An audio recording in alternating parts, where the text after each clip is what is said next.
The world is full of strange unknowns. Oddities abound. Secrets and cover-ups are everywhere. Ghosts, spirits, cryptids, and all creatures of the night are waiting to give you a fright. Fear not. Through light and fire we will expose them to the light. Welcome to the Dragon's Nest. Here is your host, Will Lindsay. Hey everybody out there in podcast land, welcome to the Dragon's Nest. I'm your host, Will Lindsay, and this is my delightful, most lovely, and exhilaratingly painful, a wonderful, not painful, host, Karen. How's it going? Hey, it's going great. Happy Halloween. Happy Halloween. So, we've gone to some haunted houses this season. Yes. Actually, 3 different ones. We'll talk about those through this podcast. And we got some ghost stories. Yeah, we have a few. Why don't we start with yours? Definitely. So this one's got a little bit of media coverage behind it. I believe it was on, which show was it? The Today Show? Yeah, so it was on the Today Show. I know that Shane Dawson also covered it on one of his conspiracy theory shows, so you can go check that out on YouTube. But so there is an Irish school. We've got the video up on our Facebook page, but there's an Irish school that's had some ghosts among its student body. Surveillance cameras captured some really spooky happenings in a hallway around 3 a.m. on October 1st at Deer Park School in Cork, Ireland. And this was just, of course, a few weeks before Halloween. But in the video, you can see that lockers shake, papers fly, door slams, and they have this, the plastic sign that shows, the slippery when wet sign. And so it actually looks like someone walks up and kicks it. And it just flies out of sight. But anyway, there's no one there. All of this is shown in the video. But upon first seeing the footage, Deer Park Deputy Principal Errolf Wolf sent the clip to the principal, Kevin Barry, in disbelief. States that we couldn't understand how this occurred. We couldn't understand how this occurred. Remember, it's from Ireland. Yes. Well, it says if this is a prank, it's very well done. It's very well done, this prank. Oh, geez. And again, I apologize, ladies and gentlemen, for my husband's horrible imitation of the Irish. I feel like she's always apologizing for me. I should knock her over the head with my shillelagh. Oh, God. So Wolf came to school last year and was informed See, it's all about me. It said Will came to school.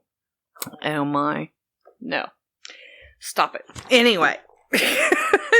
Wolf came to the school last year and was informed by staff of strange happenings in the past. From hallways being unnaturally cold to sounds of crying. Many people have contacted us with stories about the school being haunted, he said. Luckily, the school doesn't have any sort of creepy backstory that could suggest paranormal activity. They said the school is built on a site known as Green Gallows. Wolf said in the 19th century... Hanging from the gallows. Oh. In the 19th century, criminals were hanged here. Oh, see? It just said that the school doesn't have any sort of creepy backstory. And in the very next paragraph, it talks about how people were hung there. Hanging from the gallows. And it says, we only found out about this on Monday. The pub nearby is actually called The Gallows. There is a Thanks for coming to the gallows. Would you like a point? There is a Halloween event at the school coming up called Fear Park, leaving the possibility that it was a prank. People have suggested that we've used a green screen or edited somehow. Wolf said, I wish our school had this type of resources. Others have suggested that fishing line is used.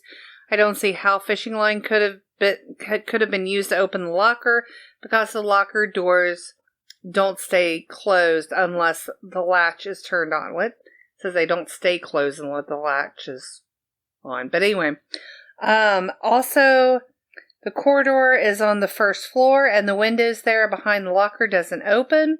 However, anything is possible. Wolf doesn't believe the school is haunted, but he may want to stay out of the dark hallways late at night before Halloween. A medium has contacted us to say that something will happen to me one night that will make me a believer, he said. One night you will be a believer, Wolf.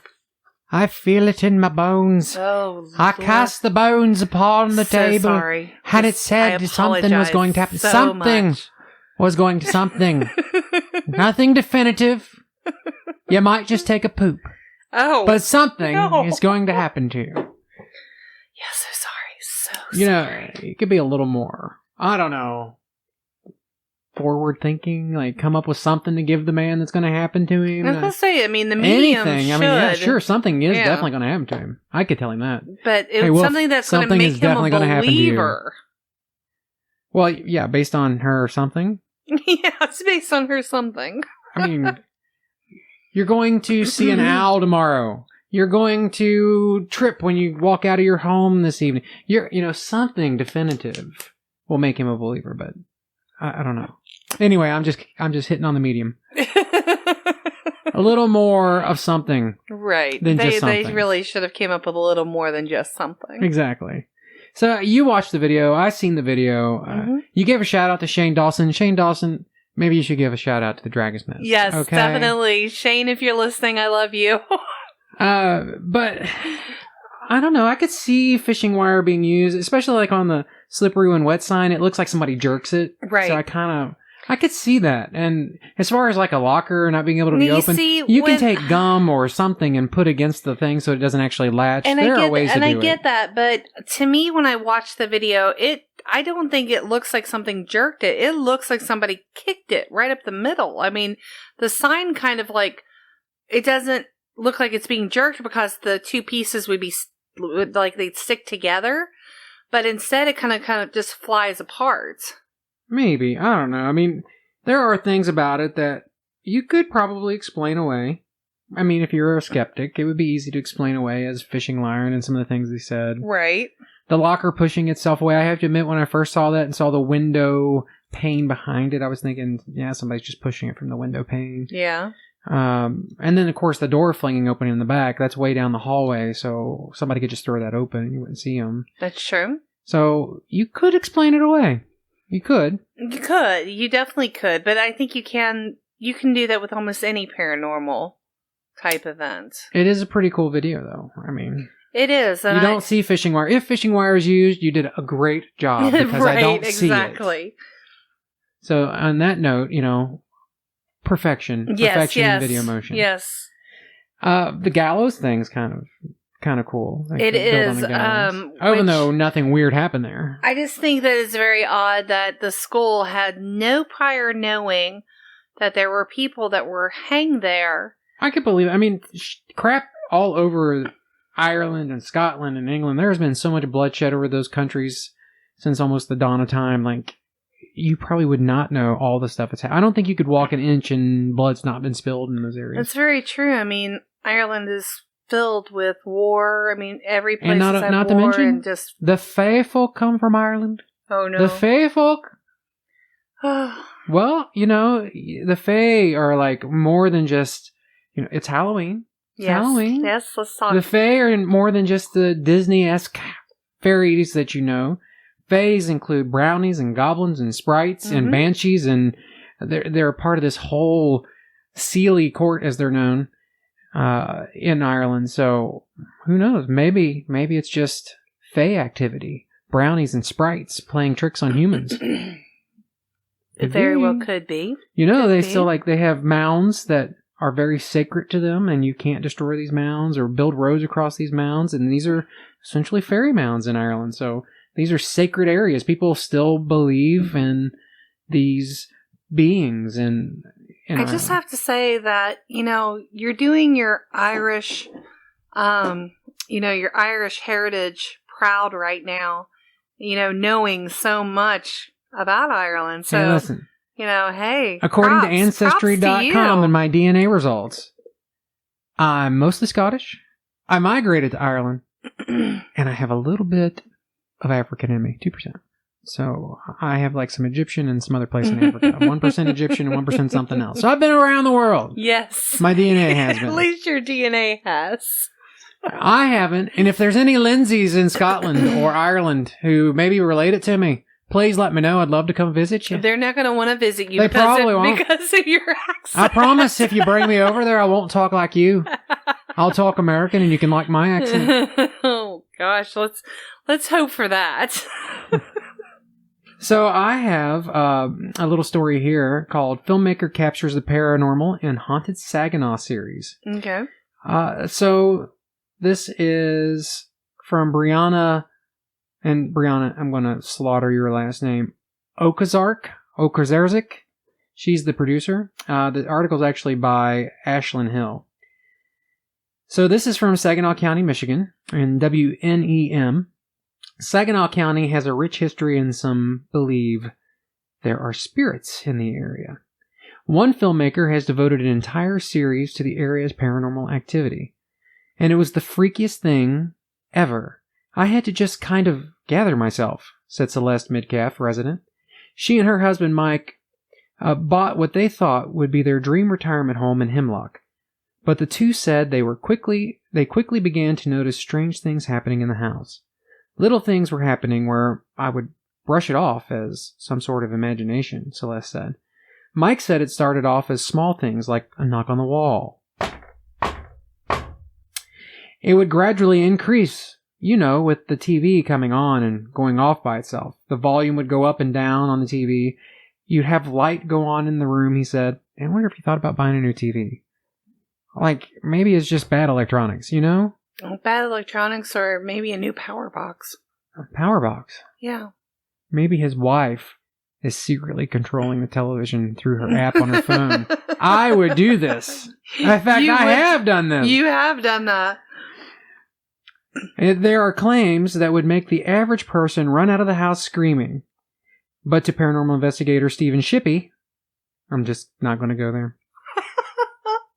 It was the perfect location for the next documentary. There's a lot of things happening here, and as you can see with the family, it's affecting them in a lot of ways. It's affecting their son, it's affected their granddaughter, and that's what we're here for, to try and document this, and maybe shed some light on why it's happening, Shippey said. Stop it. Shippey has spent the last 8 years directing paranormal documentaries through Saginaw County as part of his Haunted Saginaw series. Shippey, listen. Stop it. You have had to live up to that name, Shippey. I can guarantee you that if you're still going by the name Shippey, you had a hard life. And Maybe you have he's proud owned of that name. He has owned that name. He is a long line of Shippies. And Holy Shippey. He is very proud of that name. So last year he premiered his A Haunting on Dice Road documentary. Now he finds himself just down the street for a second installment at another home going through similar unexplained phenomenon. A Haunting on Dice Road 2 is set to premiere next month at the Temple Theater. Shippey said the whole process took months. They covered the entire 5,000 square foot home from top to bottom.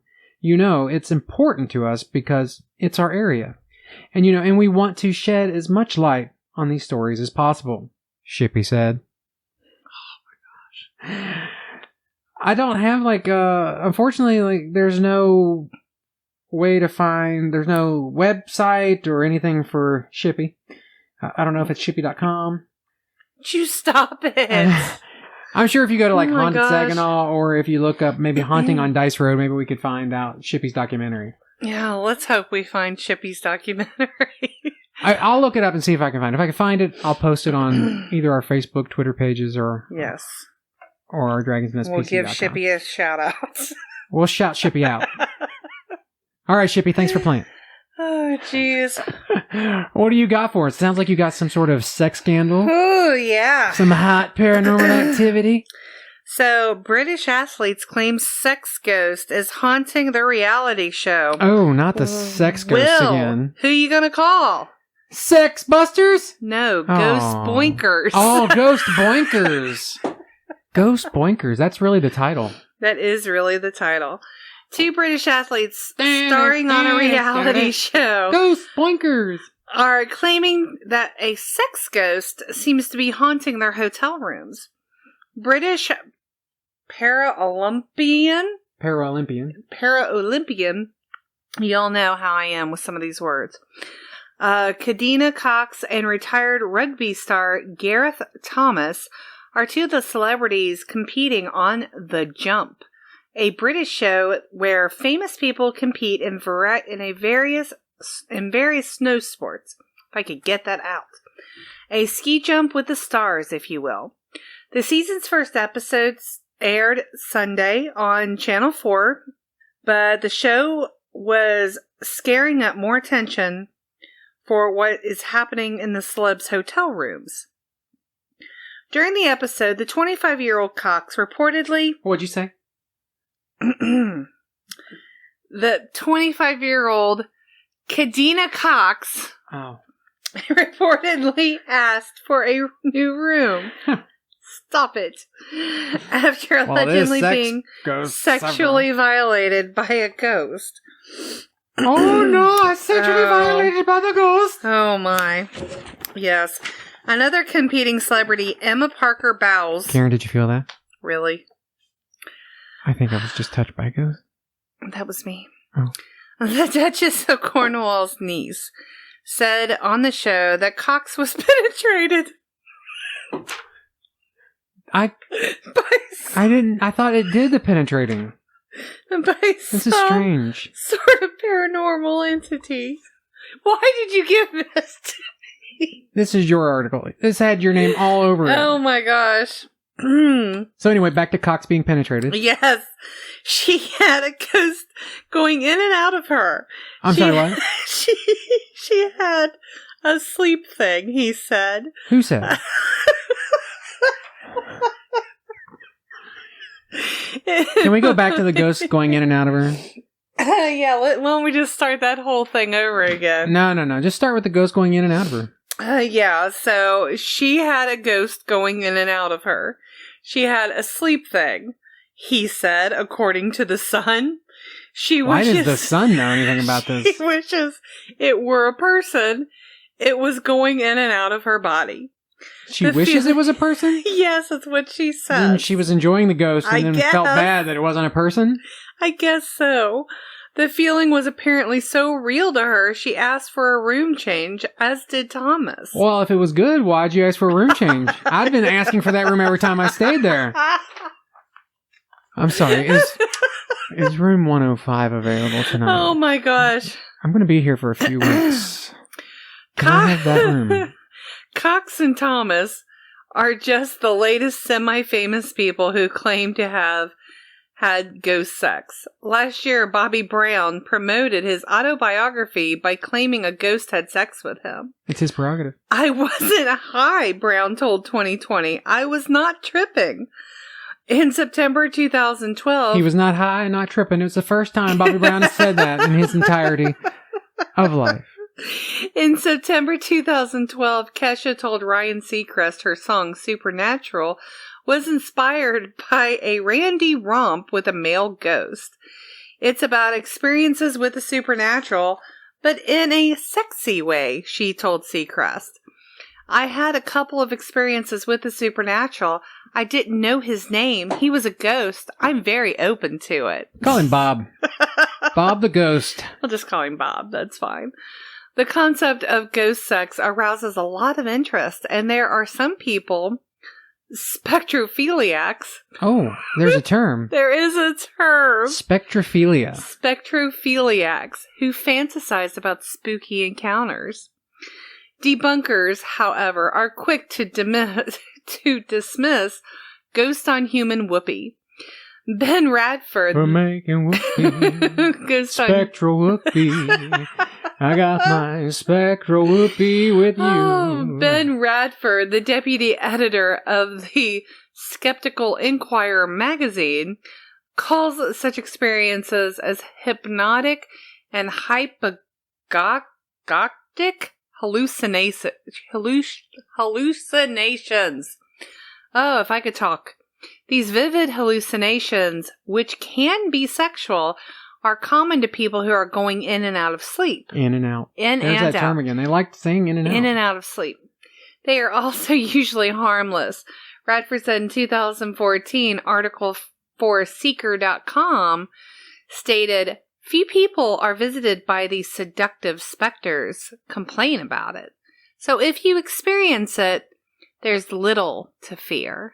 Well, I don't fear it. I'm looking forward to it. Like, seriously, if there Is there a place to sign up? if there are any hotels who have known rooms where the new term that we've learned today, spectrophilia, Yes. is known to take place, or spectral philic phenomenon, I guess would be a more appropriate term. If this is happening in your hotel or your bed and breakfast, Yeah, give us a call. Email us. call me, email me, contact us through the Dragons Nest PC, through our Facebook, Twitter, whatever. We want to Yes. know about this. We will pay double. We will pay double the room night. And if something happens to us, we'll pay triple and we'll buy the hotel. I'm not going to buy the hotel. I don't have that kind of money. But we will give you free publicity. Free publicity. I'll hear on the Dragon's Nest PC. Yes. And we will tell exactly how good it was. And so I'm telling for Yep. the specter who is performing these acts, Mm-hmm. if you're not good, I'm going to tell it. Like, Yeah. you better be the best. That's true. Like, you're in the afterlife. You should know what makes me go. That's All right? true. That's very true. Of course. And Well, no, Bobby Brown. I was getting ready to say there's no stories about men, but Bobby Brown had an experience. Yeah. So, theoretically he might have been high, but he said he wasn't. Anyway, I wonder if it's the same ghost, though. well, they're different locations. Because then, does that make him a gay ghost? That's interesting. And Bobby would never know. And Bobby wouldn't have known. Yeah. So do you think that would freak him out? Probably. It wouldn't freak me out. I'd be say perfectly fine with that. Like, whatever you are in the Whatever. afterlife, We're if you want good. to pleasure me, I'm all for it, okay? That's all I'm saying. That's true. I don't know if there is such a, thing. I'm as- equal opportunity. Right. Especially if you're a specter. Even if you're not. No, I'm just kidding. So, what do you think? There have been there's been a long, long history of people having sex with ghosts. And whether it's real or fake, I think what you need to walk away with is that to them, Do they really it walk felt away? real. Walk away? Stop it. But to them, it's real. To them, they feel it. To them, they obviously are getting something out of it. I know there was a movie a long time ago, and I don't remember the name of it, but there was supposed to be actual documentation of a woman being raped, and it actually being a very violent thing of... I have heard some horror stories Yeah. about spectrophilia. Right. So, Where unfortunately... they were held down and could hardly breathe, and they felt like, someone had their Right. hand over their mouth. I think So that... in making light, Karen had to bring it down. Sorry. Debbie Downer. No, I'm just thinking that, if you are a passionate lover in life and want to be that in death, then you probably are that type of And you didn't move thing. on because you just can't get that in the afterlife, apparently. Apparently. But I think if you're a bastard who rapes and does bad things, then you probably will do that in the afterlife as well. So, Perhaps. I don't know. It's kind of strange to me, but there's a lot of fear. People have a lot of fear when they're in the bedroom. Mhm. You're in bed. It's dark. Mhm. It's usually in the middle of the night. Right. So, you're comfortable in your bedroom, but noises will freak you out because it's something that you're not used to hearing, or Yeah, creaky house, And a a lot of branch hitting stories, the window. a lot of ghost stories like that focus on people in the bedroom. You'll see like the sheets were pulled off of me, or Yeah. something. And I think that has to do with I saw a compression in my bed where the ghost sat down. Yeah, It and looked I like think that has a something lot sat to do with down, or- like how vulnerable you are when you're in bed. You're asleep. You don't know what's really going on You're around not fully you. clothed, typically. Some people sleep Exactly. nude. Some people Right. sleep in some form of undress. Exactly. So, you have the vulnerability. It's kind of the same deal with, the shower. many times have you been in the shower and heard a creak outside the door? Although Psycho may have led people to believe. And I think Psycho probably but made everyone in the nation scared to shower for a while. Alfred Hitchcock just played on what was already a fear. Like very people true. In Lincoln, So he already knew that was a fear, so he played on it in Psycho. And it works. It's definitely something that every person has had happen to them at some point in their life. You're in the shower and it feels like someone's in there. You're washing your hair and then suddenly you gotta pull the shower curtain open because you just felt like somebody was inside the bathroom. And you have to check to make sure they're not there. So you guys just remember that when you're taking a shower tonight. That's Happy right. Halloween. There might be a specter there trying to get it on with you. Spectrophilia? And if so, let us know. Yeah, exactly. Please let us know. And let us know if it was any good. We want to know. We want a rating of all spectral sex. Yes, we definitely on comment. a 1 to 10. 1 being worst you've ever had, human or ghost. Make sure you comment, send us an email, something. Let us know what your spectral sex has been like. We want to know. So, the next article I have, and then we'll talk about some haunted houses we did. The next article I have is from Kim Reeder. It says, Dad captures chilling clip of ghost of Black Monk of Pontefract peering at him through a museum window. That's a mouthful. Pontefract. The spine-tingling footage taken in a museum that is said to be haunted shows a shadowy figure shaped like the round face of a bald man staring intently down at Sean Reynolds as he speaks to the camera. A dad believes he has captured the chilling moment the ghost of the Black Monk of Pontefract peered at him through a museum window. The spine-tingling footage taken in a museum that is said to be haunted shows a shadowy figure shaped like the round face of a bald man staring Did I just read that twice? Pretty sure I just read that twice. I think that they just put it in there twice. All right. Paranormal investigator Sean, 34, was editing clips from his trip to Abbey House Museum in Leeds, Yorks, last month when he spotted the strange face lurking behind him. The ghostly face is peeking out from a pub on a Victorian street preserved within the museum that the monk would have strolled down many times in his life as it leads to the monastery. Video from just moments earlier of the same house, which is locked to the public, shows a clear window which Sean believes suggests that the spirit turned up specifically to watch him. Sounds like he's a little full of himself there. Sean of Liverpool, Merside, said, While I was investigating the museum, I kept hearing these ghostly moans and groans, and I was getting a fantastic results on all my equipment. Every time I heard a noise, it would send shivers down my spine, and I was completely alone, and to get back to safety, I would have to navigate the labyrinth of the Victorian streets in the dark. But it wasn't until I came to edit the footage that I noticed something very unusual on the camera. As I was doing my piece to camera... What? Somebody needs to learn how to write articles. To open the show on the first floor window of the pub behind me. Before I jumped to any paranormal conclusions, I wanted to check the other footage and see if it was pareidolia, which I believe is when you see it's when you make out a human image in just random shapes. Things. Yeah, you see something that's lifelike in just nothing. Right. And I might have pronounced that wrong. It's pareidolia, something like that. Anyway, but to my surprise, in earlier shots, there was no one there. It's like this strange figure had turned up just to watch what I was doing. I knew it couldn't be a person because the pub is locked to the public. As I went through the footage frame by frame, I actually saw the figure move as well. I was stunned. I kept rewatching it to make sure I wasn't imagining things. There have been sightings of the Black Monk of Pontefract scurrying around the museum as if he's frightened. Oh. The Victorian Street... Poor monk. Monks make the greatest beer, right? Huh? Monks make the greatest beer and wines. No, I did not know Oh my that. gosh, so true. Like, they always made the greatest beer and wines. That was one of the things they kind of traded and pondered. I mean, that's neither here nor there, but just know, monks make great wine and beer. If I ever meet a monk, I'll ask. The Victorian street I stood on leads right to the Abbey, so it could well be the Black Monk. He would have walked these streets all the time when he was living.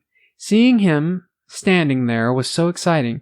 It is one thing to hear noises and see figures in the dark, but to see this figure that couldn't be human, a monk in the window with all the lights on, was a brilliant encounter. TV producer and presenter Sean was at the museum filming for his latest season of the paranormal investigation series Ghost Dimension. I have heard of Ghost Dimension. I have heard of that series. I believe you can watch it on Hulu or Amazon, one of those formats. The dad of three was he wasn't invented, but he was invited to the Abbey House, as the museum has been at the center of ghostly goings-on since as early as 1929, when a live-in caretaker heard a locked and bolted door open and closed. And in a more recent years, staff have experienced sightings of the Black Monk. They have felt their hair being pulled and heard children's voices, according to the museum event's organizer, Mark Kilvington. Well, that doesn't sound like something a monk would do, pulling your hair. Sean believes that the Black Monk is a frightened individual. Originally a skeptic, 48-year-old Mark said he cannot deny the existence of the paranormal after working in the museum for 20 years.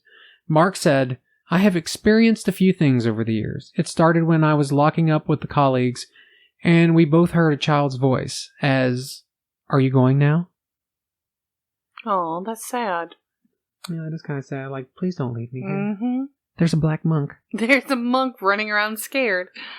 There's also this area in the streets. For about 8 years, you could step into this one spot and you would be overwhelmed by the smell of pipe tobacco, and the smell would go as soon as you moved. At first, being alone in the museum and hearing these voices was really quite frightening, but I'm just used to it now. You tell yourself that you're just imagining things. I've always been someone who needs things proven to me. But a few years ago, we had the first ghost hunt here, and they picked up loads of paranormal activity. It was after that the staff started openly speaking to each other about what we had all experienced. It really validates it for us. So many people having different encounters can't be a coincidence. And I kind of am always a believer when it comes to things like that. How many people have experienced something? Because even if it's not real, that kind of makes it real.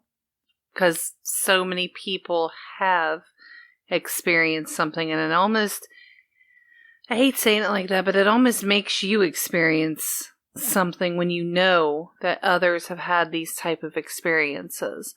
And I'm not saying any of this is fake. I'm not saying that at all.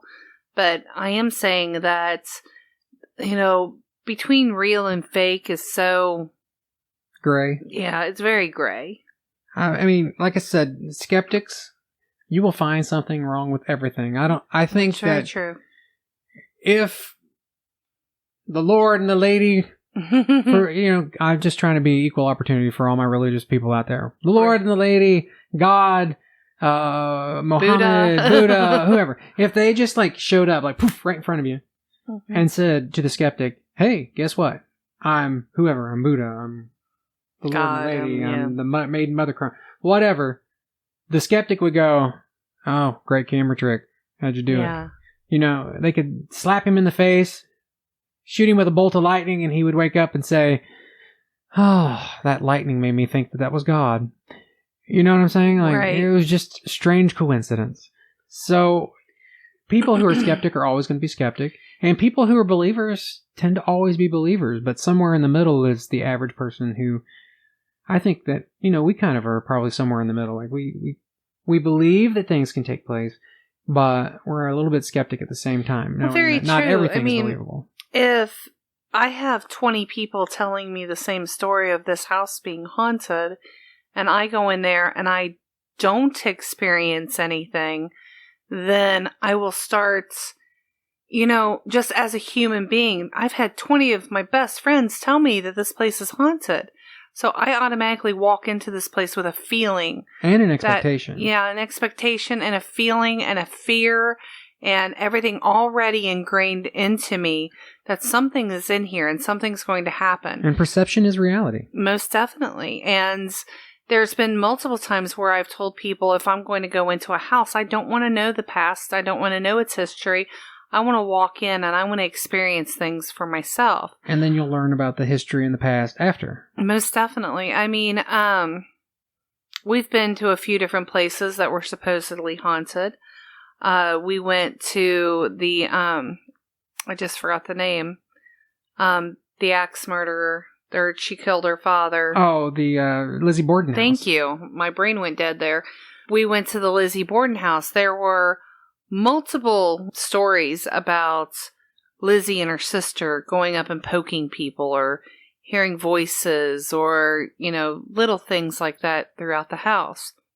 I didn't feel anything through the whole house. Although you did say you felt creeped out at the bed. There was one moment.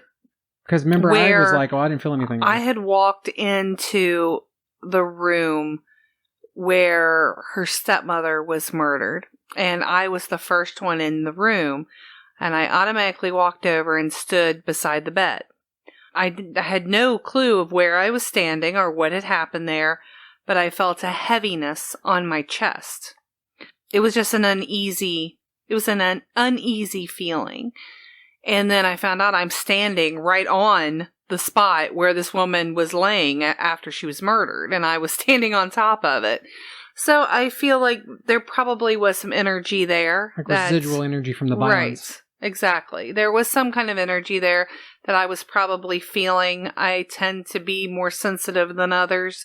So at times I think that, there are times where I'll feel things and others don't. And then I kind of have to question myself as well of, am I really feeling this? Or is this just me wanting to feel something and hearing so many times that, hey, something is haunted will make you feel that way too. Very true. And people say that the Lizzie Borden house is haunted, but in all honesty, if you go to Lizzie Borden house, most people are going there for the history of what happened in that house, and you're definitely staying there as a historical experience more so than maybe a haunted experience, or you may be hoping to garner some of that residual energy and feelings like you had in that one spot. But I really didn't feel anything. And of course, they had pretty much said that all the furniture was reenactment furniture. Yes. Nothing in there was, there might have been a few things, but I think most of it was all furniture that fit the period. They had to get and put back in the house and try to make it look like the old pictures that were taken of the crime scenes and stuff like that. So none of whatever objects were in the room that might have absorbed those energies, the only thing left with that energy on it now would be the floors and the walls and the essence of the house itself, because most everything is and like new. I said, I felt fine through all of it, walking the hallways. I even kind of looked down into the basement, where basements are notoriously creepy anyway. It didn't bother me.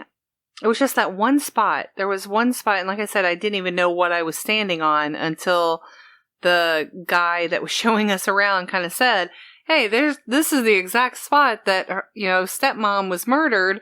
I'm going, great, I'm standing right on it. And I will give props. They were a really good tour group. The guy was very informative. He told a story, narrated very well for us. Definitely. It was very worth the money to walk through the house, I think. Right. If you guys are ever in the neighborhood, I would highly advise it.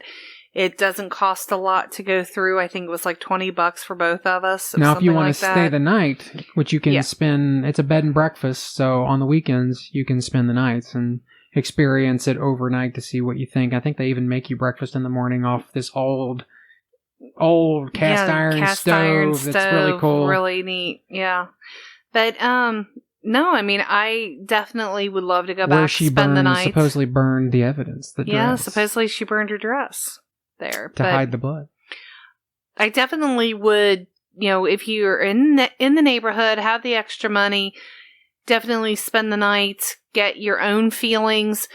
Don't walk in thinking the place is haunted, because like I said, there was one instance where I had a heavy feeling on my chest. I never had that feeling of dread. I never had that feeling of I wanted to escape the room or anything like that. It was just a heaviness, kind of almost a sadness, but nothing that ever really scared me in that house. When I was a kid, we lived in an old farmhouse out there. Yeah, you know where I live. You came to the house once. Right. But every time I would go upstairs, we had an upstairs, and there was 3 bedrooms upstairs. Mine was always, you turned right off the stairwell, then there was a center one, and then there was one to the left, which was across the landing. And that was my mom's room. And for some reason, I was always petrified when I'd be up there and head towards my mom's room, It was never in the center room, never in my room, but just something about being in my mom's room always creeped me out. Especially, if she was in there, it was fine. But like at night, I never wanted to go over there. And I don't know. There was one time I was in her room using the phone. I think I was talking to you on the phone after we got off the phone and I hung up. I had this feeling of dread, like something was watching me, and all I could do was try to escape. And it feels like, and I'm sure it's just some sort of psychological aspect when fear takes place, but it felt like everything slowed down. Time seemed to stop. I was walking in slow motion trying to get out of the room. I mean, I'm running, but at the same time, it was like running in slow Felt motion. like it took forever. My brain seemed to be processing it real time, but my body seemed to be working in like this slow motion. Right. And for those of you who don't know, Will and I have known each other forever since 6th grade. So we've got a lot of past experiences together. And I think those type of experiences do hold merit. I think that, there's probably something that went on in that room. I believe that your mother has even said that she didn't like that room. So that tells me there probably was some kind of negative energy in there that either didn't want you in there, was probably an older person that just didn't want kids in their room. Well, maybe it wasn't. He died, and the guy that lived in the house, I know he died. I can't remember if he died in the house, but I think it was natural causes, like a heart attack or something like that. So it wasn't like there was any viciousness or anything like that, but it's possible. Maybe he was like some old guy who didn't like kids, and I was invading his space. Definitely, and it could have been a residual, like we've talked about before.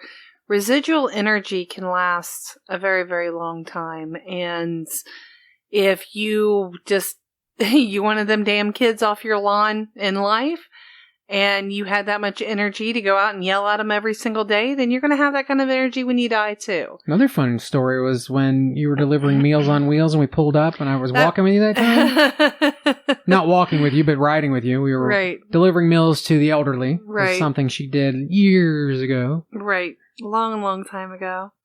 I've actually in a galaxy far, far away. I've had a few different experiences dealing with Meals on Wheels, and I don't know if you're talking about that particular the one. When I was with you, when we pulled up and she wasn't home, but it definitely looked like someone was in the window waving. Yes, that was a great one. That has been my number one paranormal experience.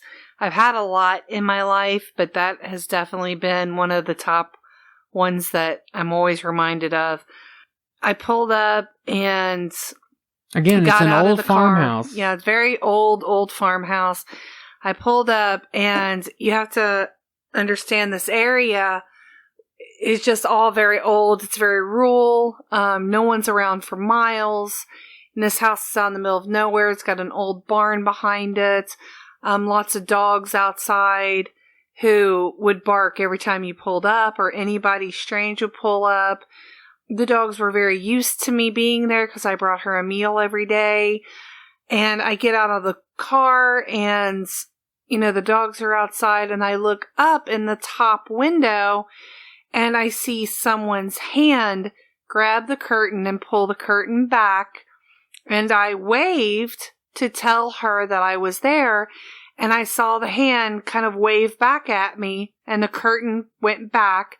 So I figured she's upstairs. She's going to take her time, come down. She's an elderly lady, living in this huge house by herself.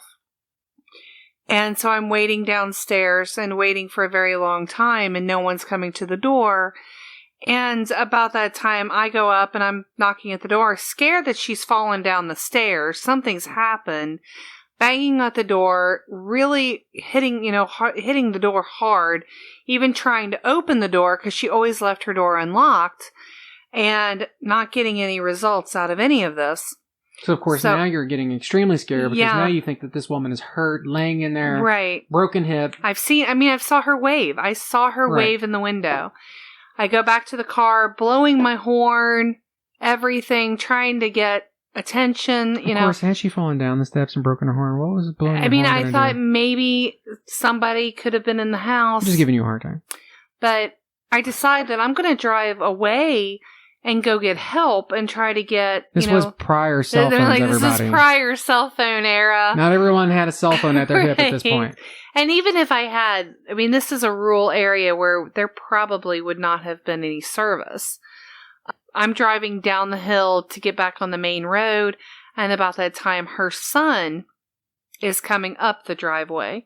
I stop the car, I get out of the car, very panicky, very upset, thinking something's wrong with her, and I run up to the car to realize that she's in the passenger seat with him. And so I pull back up to the house, and I explain the dilemma of, I saw someone in the house. Now I'm thinking someone's broke in, and, something's happened here. And we went in, we investigated, looked all around the house. No one is inside the house. There's only one way in, one way out. All the other places are so old and rickety that, they've been boarded up. I mean, like I said, it's a very old home. And I think I would have seen someone run in or out of the doors where I'm standing. And even the other doors that were no longer in use were within sight. I mean, I would see if somebody had, ran out or something.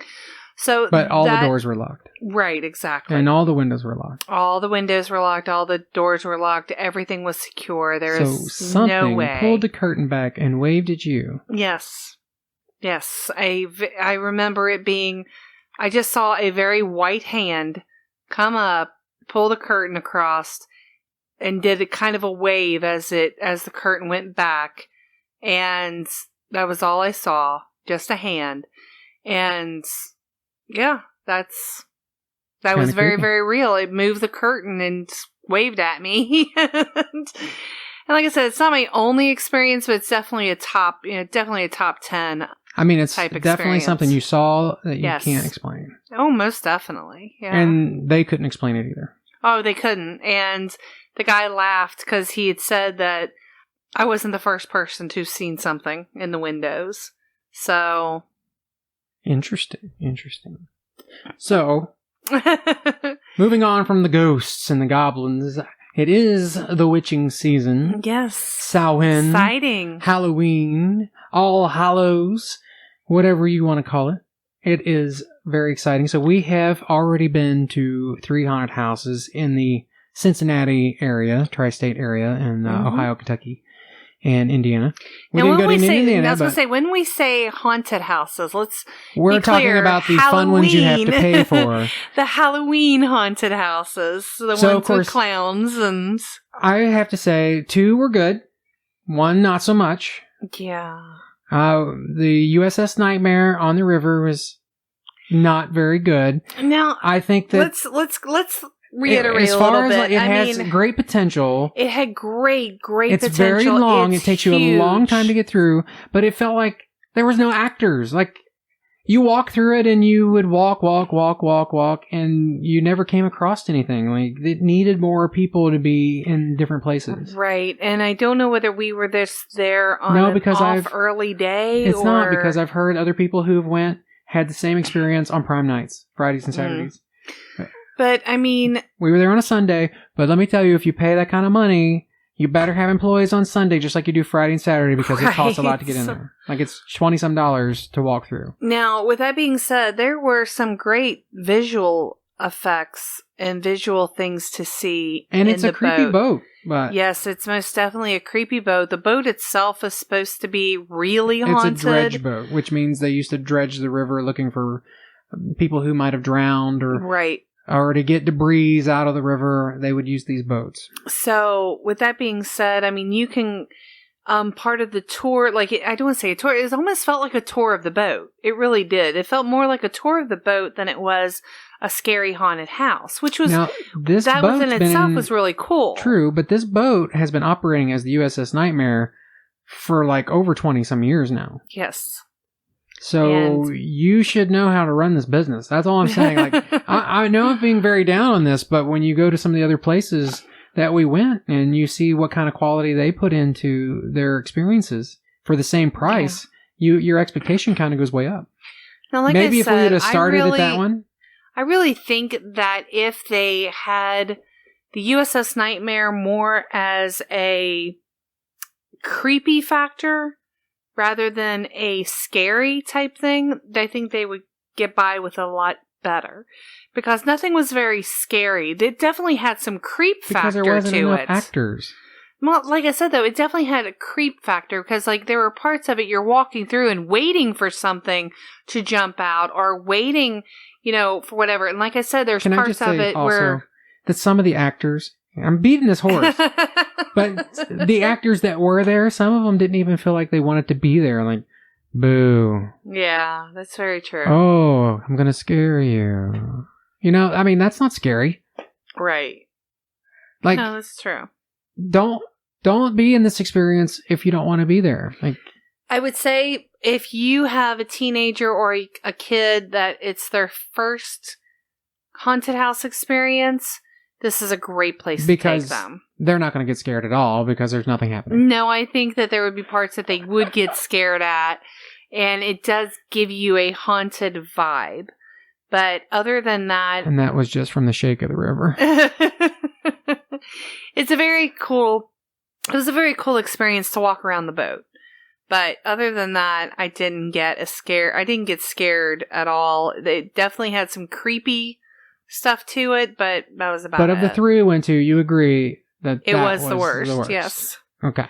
The other two... It wasn't the worst I've ever been to, but it was the worst out of this season. Okay, the one we made in high school doesn't count. But the other two we went to was the Dent Schoolhouse in Cincinnati and the Land of Illusion, which is further up in Ohio. Right.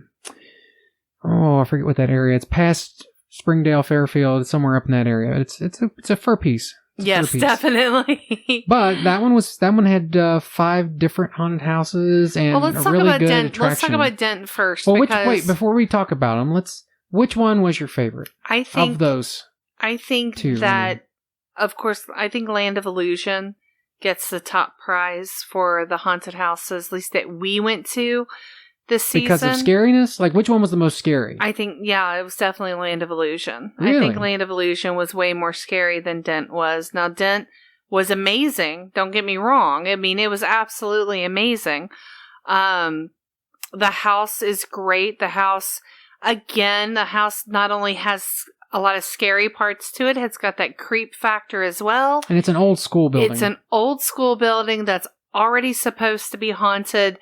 There's videos out there on the Dent Schoolhouse website that shows you things moving by themselves, as well as orbs in the cameras, things like that. So you not only have the fake, Halloween scary haunted house, but you're also walking into a real haunted house. It is known for things falling over, known for noises in the hallways when nothing is going on. And of course, just like the USS Nightmare, this house has been in existence for quite some time. Yes, forever. And the owners of this haunted house have, specifically the Den Haunted House, not the USS Nightmare, but the Den Haunted House, he truly puts a lot of effort into this place and makes it look really good. It's a really good experience overall. Most definitely. It was, shout out to my niece, Sabrina. It was her first haunted house experience, and it scared Pretty sure she almost had a heart attack before we were through the whole thing. I mean, it scared her to death. She screamed through the whole thing. And I think that says more about it than anything else. I mean, Will and I and other people we were with, we do get kind of jaded after a while of going to these haunted houses, and we get kind of numb to the jump scares a little bit. So, we do become a little bit biased to, hey, if you're going to scare us, you're going to have to work hard to scare us. I agree. And taking a newbie with us and seeing her reaction was worth everything, because I think that was more entertainment. That was definitely more entertaining. And I think everybody there had a lot of fun. Like, of course, I always have to be in the front, and then the people in the back. So whatever one came out at me, of course, I don't jump hardly, unless it's a real jump scare where like something falls at me or someone, like a loud noise that tends to get me. But just people jumping out at me really doesn't scare me. So I would always direct them, like, third one on the back the first time. And then they would take that advice. Pointing to my niece, saying, like, hey, and then, get her. Of course, Jared, who's been on our program before, he was in the very back, and he would direct them forward if they came out at him. pointing So her out. everyone was attacking Sabrina. And they took that suggestion and they made that moment for her. Yes, memorable, very memorable. And made it for the rest of our party too, because we all had a great amount of enjoyment watching her go through her first haunted house. And that they would follow her from room to room. They would leave their post and follow her. Yes. Which made it even creepier. So definitely, I mean, shout out to Dent. You made her first experience something she's always going to remember.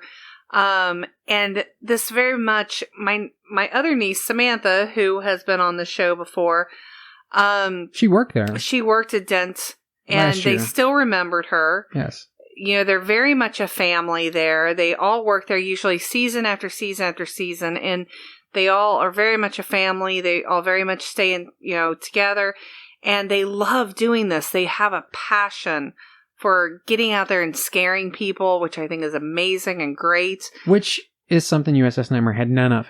Right. There wasn't Sorry, a lot I hate of to beat that, but camaraderie it is. type It's like thing. But whoever owns the USS Nightmare needs to go to Dent and walk through there and see what is offered there, and then bring that back to that boat, because the boat's in a good location. It's right on the river. it's a creepy boat. It's a creepy boat. It has such potential, and I think you waste it by not having enough actors on your boat. Yeah, I think I know it's you kind of want a to little make money, commercialized. but guess what? If you got a great boat, you're going to make money because people are going to want to come year after year. They're going to want to wait in line. I don't want to go back. I'll just tell you that. Anyway, let's no more negativity. No more Dent, negative. You're awesome. Great. And of course, Dent has also been rated one of the number one attractions in America. So they have that going for them. Yeah, it's very But good. let's move on. Land of Illusion. Land of Illusion. Let's talk about that just for a minute. Number one, not only is it just a great time, I mean, they've got food and well worth the money. It costs $30. I think we got a deal. I think I got some sort of coupon. It was $36 a person, which sounds a lot for a haunted house. But when you take into consideration that there's 5 haunted houses and it takes about 30 minutes to walk through each one, they're not just little small things. No. They're full haunted houses. Huge haunted houses. You get your money worth. That's number one. Number two, they've got food, and if alcohol is your thing, they do have alcohol. They serve beer there, and I think a couple other things, mixed drinks. And they have different types of food too, so it's not different just one. kinds of foods, different kinds of drinks. There's usually a band on the weekends. I was going to say they've got some pretty good bands that come out there and perform, as well as not only that, some but people pay the ticket and come just watch the bands. Right, they enjoy exactly. it so much. So, but let's talk about the haunted houses for just a second, and I'm not going to. Let's talk about the best one. Well, let's talk. First of all, overall, if I put every one of them into one big haunted house, all 5 of their attractions. Exactly. Number one, I think the reason why I say that this is the best haunted house is because there's always something for everyone. There's something that is going to get you in one of the haunted houses. My thing is clowns. I'm scared to death. We of clowns. didn't even go through the clown And one. this clown one, I did not get to go through. There were a few clowns out, and it's still. Well, first of all, to enter the haunted house, you had to enter through the mouth of a clown. No, we're not going to even go there. But anyway, there was definitely jump scares and creepiness that the other places don't have. There's one haunted house where you're actually watching a horror movie before you go in. I forget what that one's called, but that's the longest one. Right, and I think that one was the best one. Because not only did it have the horror movie, you're watching a horror movie while you're waiting in line. That makes the time go by so much faster. Number two, the haunted trail. That's what that was called. You start through a trail where you are in the dark. You are not in just dark. You are in pitch black darkness. You literally have to touch and feel your way across the trail. Not only are you getting that experience of being in total darkness, the trees, the leaves from the trees are hitting you on the top of your head. And, the things that are going through your head of oh God, are there spiders or bugs or what's hitting me on my head now? And what was that? And this, you don't know where you're at or how much farther it is. Very disorienting. And then when you finally get out of that part, they get you through these places where it's you have to go through a spinning wheel, and that is like knocking you off. There's a part where the ceiling comes down and it feels like it's going to slam down on top of you. That one got Will. That was in the temple. Yeah, I mean, that one got Will where the ceiling fell, and... It was like Lara Croft in the Tomb Raider or Indiana Jones, and, you set the trap off, and then the ceiling with spikes comes down at you. So, I mean, like I said, there is something for everyone in one of these haunted houses. I think all of us got scared at one point in time. There was one part where something came out of the wall at me, and I drug all of us into a wall. That's true, but that's every haunted house. Right. So, I always get hurt when I go with Karen. But yeah, guys, I mean, it was a great time. Wonderful. I mean, everybody treated you great. It was a very friendly staff. A great value. And they had also the zombie hunt. Now with that, which was, I have to say I wasn't as impressed with. The zombie hunt, I thought, was just a really good time. It was fun. It didn't cost a lot, but right. I think I was expecting more from it, and I didn't get what I was expecting from that. That would be my only, like, I guess, real critique. And of course, my other critique would be that if you stay the whole time, which you usually do if you do all 5 haunted houses, you'll probably be there from the time it opens to the time it closes, because you got to wait in line and get through just like you do any other theme park. The lines were a little unless you much. Pay for the fast pass, but I'm sorry, I just can't spend the extra money for fast passes. I just feel like it's a waste of money, but I do see the value in it when you're standing there and watching all these people like go before you. I get it, but as you get later into the night, some of them are a little drunk. There's some drunk people in there that kind of take the experience down.